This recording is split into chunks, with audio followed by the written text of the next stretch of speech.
रुसोको अनुसार मानिस प्राकृतिक अवस्थामा मानिसको जीवन सुखमय थियो, शान्त थियो, चोखो थियो।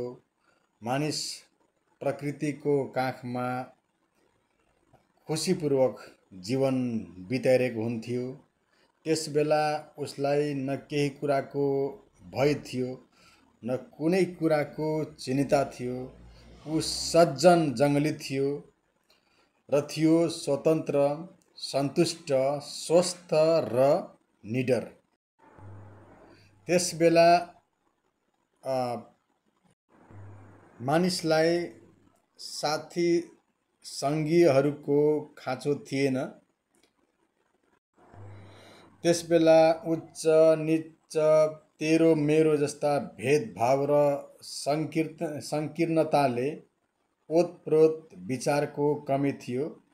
अर्थात् भेदभाव थिएनन्, तेरो र मेरो भन्ने भावना थिएनन्। मानिस आफै आफ्नो कामको मालिक थियो, आफ्नो मालिक आफै थियो। मानिसका आवश्यकताहरू सीमित थिए। जे जति आवश्यकताहरू थिए ती प्रकृतिका माध्यमबाट सजिलैसँग प्राप्त गर्दथे।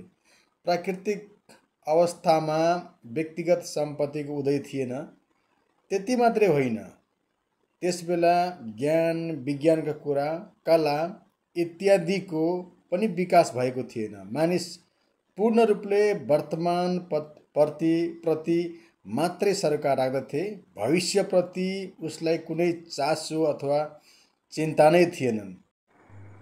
त्यसकारण तेरो र मेरो भावना कतिखेर सिर्जना भयो भन्ने सन्दर्भमा रुसोको अनुसार मानिसहरू बीच सुरु भएको यही कारणले, अर्थात् तेरो मेरो, उच्च नीच जस्ता भावनाका कारणले व्यक्तिगत सम्पत्तिको सुरुवात भयो।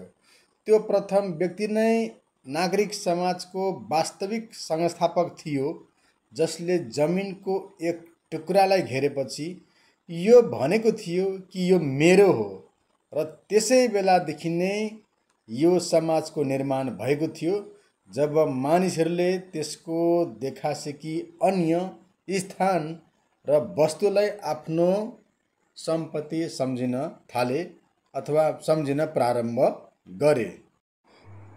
त्यस पछाडि मानिसमा भेदभाव सिर्जना भयो।